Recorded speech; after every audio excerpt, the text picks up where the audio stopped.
दोस्तों इस भारत देश में कई गाड़ियां ऐसी भी आई थी जो कि मतलब आती ऐसी धड़ल्ले से पिटी थी जिनका कोई नामो निशानी मतलब आज तक रहा नहीं है इंडियन मार्केट में। अब ये कौन कौन सी गाड़ियां थी जो आते ही फ्लॉप हो गई, तो आज बात करेंगे इस बारे में। 5 में आपको एक ऐसी गाड़ी बताऊंगा जो मतलब आते ही मतलब फ्लॉप हो गई थी, या कह लो इनको मतलब कंपनी ने थोड़ा जल्दी निकाल दी। तो आज बात करेंगे उन 5 गाड़ियों के बारे में जो कि आप जानते जरूर होगे बट आजकल वो आपको रोडों पे देखने को बिल्कुल भी नहीं मिलती है। तो पहले नंबर पे निकल के आती है फोर्ड की तरफ से आने वाली फ्यूजन। ये गाड़ी उस समय पे कॉम्पैक्ट क्रॉसओवर के बैच में आती। अभी होता क्या कॉम्पैक्ट क्रॉसओवर, इसमें क्या होता है एसयूवी प्लस हैचबैक दोनों को मिला दिया तो उसको बोलते हैं कॉम्पैक्ट क्रॉसओवर। ठीक है, ये जो गाड़ी थी बिल्कुल भी ऑडियंस को क्लिक नहीं करी क्योंकि इस गाड़ी में एक दिक्कत थी। दिक्कत क्या थी, उस समय पे मार्केट में जो सुजुकी की गाड़ियां चलती थी, जैसे एस्ट्रीम चल रही थी उस समय पे, सुजुकी की स्विफ्ट चल रही थी। बट ये जो गाड़ी आई थी तो इसका मतलब लोगों ने मानसिकता क्या बना ली थी, जैसे पुराने इंडियन जो लोग थे उन्हें ज्यादा फोर्ड के बारे में नहीं पता था, तो वो लोग ने मतलब एक मानसिकता ये बना ली थी। मानसिकता कह लो या कह लो कि क्या कहते हैं, वास्तविकता भी यही थी इस गाड़ी की, क्योंकि इस गाड़ी के अंदर आपको जो मेंटेनेंस देखने को मिलता था वो बहुत ही ज्यादा हायर साइड पे देखने को मिलता था। बट हम इंडियंस को पसंद था कि कम रुपए में हमारा काम हो, जो कि इस गाड़ी में होना बिल्कुल भी मुमकिन नहीं था, इसलिए इस गाड़ी को थोड़ा बहुत भुला दिया गया। अगर इस गाड़ी के इंजन की बात करी जाए कि इस गाड़ी में उस समय पर कौन से इंजन देखने को मिल जाते थे, उस समय पे इस गाड़ी को अंदर आपको देखने को मिल जाता 1600 सीसी का 105 बीएचपी का पेट्रोल इंजन, साथ ही साथ में इसमें एक डीजल इंजन भी आता था जो कि 1400 सीसी का होता था, तो मात्र 68 बीएच की पावर प्रोड्यूस करके देता था। और ये गाड़ी की जो फ्यूल इकोनॉमी थी ना ये बिल्कुल कम थी एज कम्पेयर टू कह लो एस्ट्रीम कह लो या सुजुकी स्विफ्ट। तो मतलब ना इंडियन लोगों ने से ज्यादा पसंद नहीं करा और ये गाड़ी चलती बनी। ठीक है, दूसरे नंबर पर अगर बात करिए कि दूसरे नंबर पर कौन सी गाड़ी निकल के आती, तो वो निकल के आती है महिंद्रा की नोवो स्पोर्ट। अब ये गाड़ी आपने रोडों पर चलती हुई एक आध बार तो देखी ही होगी। ये गाड़ी थी क्या बेसिकली, जैसे इनकी जो महिंद्रा वालों की पहले गाड़ी आती थी जायलो, उसमें आपने देखा होगा ये बड़ा सा आकार होता था। जायलो को कट करके जैसे इनकी क्वांटो आती थी ना, बिल्कुल सेम टू सेम क्वांटो को थोड़े बहुत प्रीमियम टच के साथ इन गाड़ी ने निकाला था।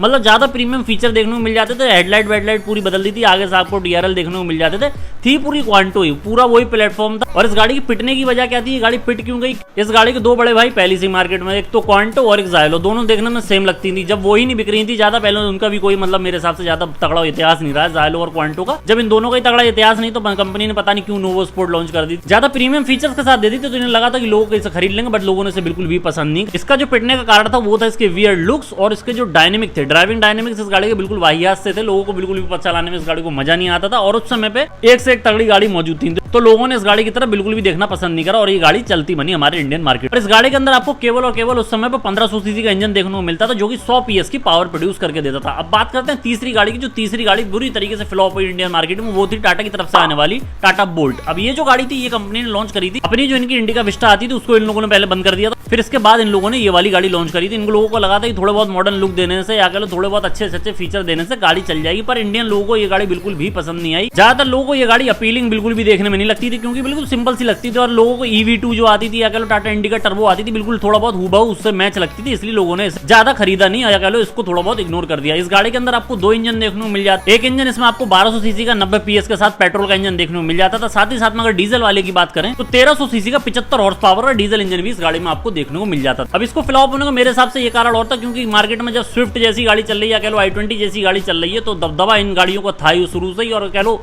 ये गाड़ियां पहले से अपना मुकाम बना चुकी थी, इसलिए ये जो गाड़ी थी बिल्कुल फ्लॉप हो गई। अब फिर इस कंपनी ने इसमें थोड़ा बहुत सुधार करा, कंपनी को थोड़ी बहुत अपनी गलती समझ में आई, फिर कंपनी ने क्या काम करा, इस गाड़ी को थोड़ा साइज छोटा करके टियागो निकाली थी 2016 में। टियागो निकाली तो वो गाड़ी हिट हो गई थी क्योंकि उस गाड़ी में एक तो छोटा आकार, साथ ही साथ में बिल्ड क्वालिटी और फीचर उस गाड़ी में इतने अच्छे थे जो कि कस्टमर को लेने को मजबूर हो गए। अब बढ़ते हैं चौथी गाड़ी की तरफ, तो चौथी गाड़ी तो आती है फ्रेंच ऑटोमेकर की तरफ से जिसका नाम है रेनॉल्ट कैप्चर। अब ये जो गाड़ी थी ये कंपनी ने लॉन्च तो करी थी, अब ये गाड़ी लंबी बहुत थी, इसमें पावर आपको बहुत अच्छी देखने को मिल जाती थी, साथ ही साथ में गाड़ी बहुत ही अच्छी थी क्योंकि इन लोगों ने पहले डस्टर निकाली थी, डस्टर के बाद इन लोगों ने ये गाड़ी निकाली थी। ये लोग बड़े काफी खुश थे कि हमारा जो डस्टर है वो अच्छे मतलब पीक पे चल रहा, अच्छा प्रोडक्ट बिक रहा, तो मतलब हमारी जो कैप्चर है वो तो बिकी जाए। और भाई जब इन्होंने अपनी डस्टर देख ली ना कि अच्छी चल रही तो इन लोगों ने ज्यादा प्रीमियम फीचर इस गाड़ी में डाले, तो वास्तविकता में बात करी जाए तो गाड़ी वास्तव में बहुत अच्छी थी। बट ये जहां मात खाई इसके वो थे इसके कंपेटिटर, जो इसके कंपेटिटर थे उन्होंने इसको मिट्टी में मिला के रख दिया। मिट्टी में मिला के कैसे रख दिया, इसके जो कंपेटिटर था वो था सीधा सीधा क्रेटा। अब क्रेटा एक ऐसी गाड़ी थी जो कि उस समय पर बूम पे चल रही थी, या कह लो आज भी आप देखते हो तो टॉप 10 गाड़ियों के अंदर आपको क्रेटा बिल्कुल देखने को मिल जाती है क्योंकि वो प्रोडक्ट वास्तविकता में बहुत अच्छा है। अब आप खुद ही सोचो, जो आदमी क्रेटा लेने को जाएगा तो आपको रेनॉल्ट की कैप्चर क्यों लेगा, वो बात अलग है। एक आध बायर थोड़े अलग होते हैं जो कि मतलब अलग ही सोच रखते हैं तो वो लोग उसे ले लेते थे। बट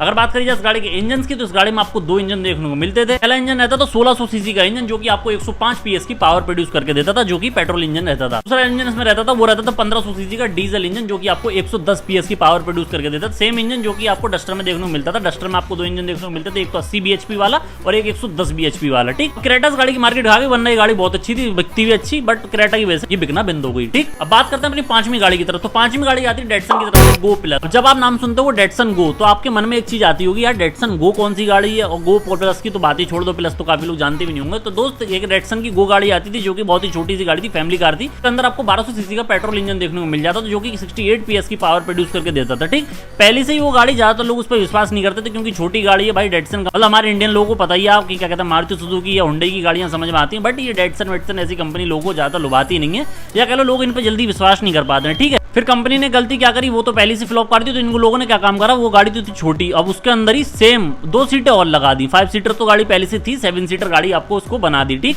अब हुआ क्या, जब 68 bhp गाड़ी प्रोड्यूस कर रही है साथ ही साथ में 7 सीटर, तो बिल्कुल ही ओवर पावर्ड हो गई थी, मतलब इसमें इंजीनियरिंग बिल्कुल ही धरी की धरी रह गई थी। 68 bhp की गाड़ी और 7 सीटर गाड़ी है, तो इंजन कहीं ना कहीं मात खाता था, इसलिए लोगों ने इसे बिल्कुल भी लेना अच्छा नहीं समझा। साथ ही साथ में इस गाड़ी में आपको कॉस्ट कटिंग कह लो या कह लो बहुत ही ज्यादा फीचर नहीं देखने को मिलते, इसलिए लोगों ने और इसे नहीं खरीदा था। ठीक है, तो बस ये आज की 5 ऐसी गाड़ियां थी कि जो मैं आपको बताना चाहता था। आई तो बड़ी अच्छी गाड़ियां थी, बट लोगों ने इनकी कदर नहीं करी, या कह लो ये गाड़ी बुरे समय पे लॉन्च हो गई, इसलिए ये गाड़ी बिल्कुल भी इंडियन मार्केट में अपनी जगह नहीं बनाई पाई। तो आज की वीडियो केवल इतनी थी, इसका पार्ट 2 भी थोड़े दिनों बाद आएगा।